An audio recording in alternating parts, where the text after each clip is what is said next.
Hey, welcome to my channel, and all we do here is we teach the Bible. That's all we do on this channel, and I hope that you will subscribe to it. It helps most when you subscribe.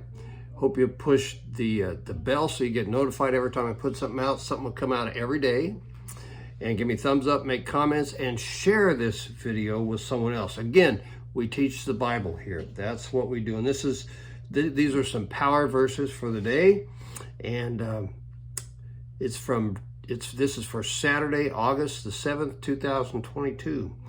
James 2:26 says, "As the body without the spirit is dead, so faith without deeds is dead." My deeds demonstrate my faith.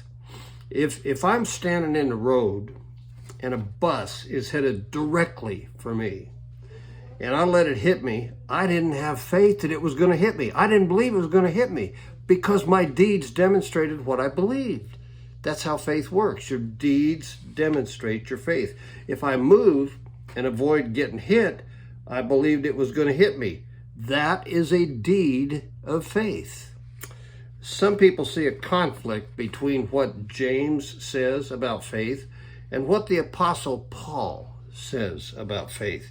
James 3:22, the first part of that verse, for instance, says this righteousness from God comes by faith in Jesus Christ to all who believe.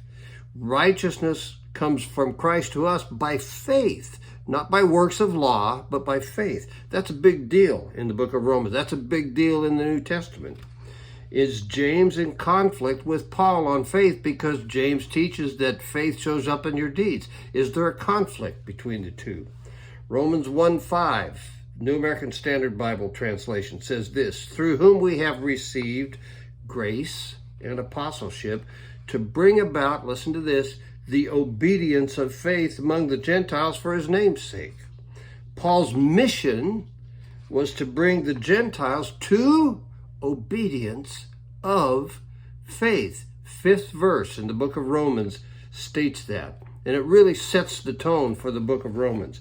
Now, Paul ends Romans talking about the mystery of God that was now revealed by command of the eternal God. So what's the mystery that's no longer a mystery? Now it's revealed.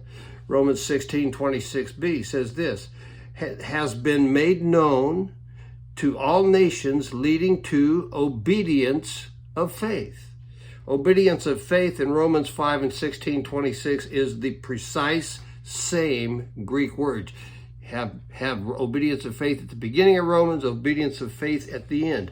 The mystery revealed is that faith in what Jesus paid at the cross, in his blood given for you, saves you.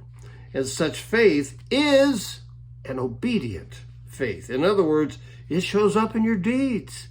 That's the point. Now, Romans establishes the phenomenally great doctrine of justification by faith, or being legally declared not guilty on the basis of faith in Christ and what he paid on the cross. And everything said about faith in the book of Romans is in the context of Romans 1:5 and 16:26, or in the context of obedience of faith. Let me ask you this question. Do you think God would vote on faith that was disobedient? Do you think he'd vote for a disobedient faith? Or do you think God would vote for an obedient faith? Obviously, he would vote for an obedient faith.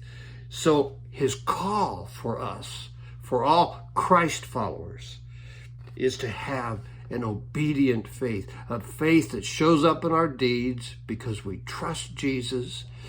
The deeds don't save us, the faith does, but it shows up in what you do because you do what you believe.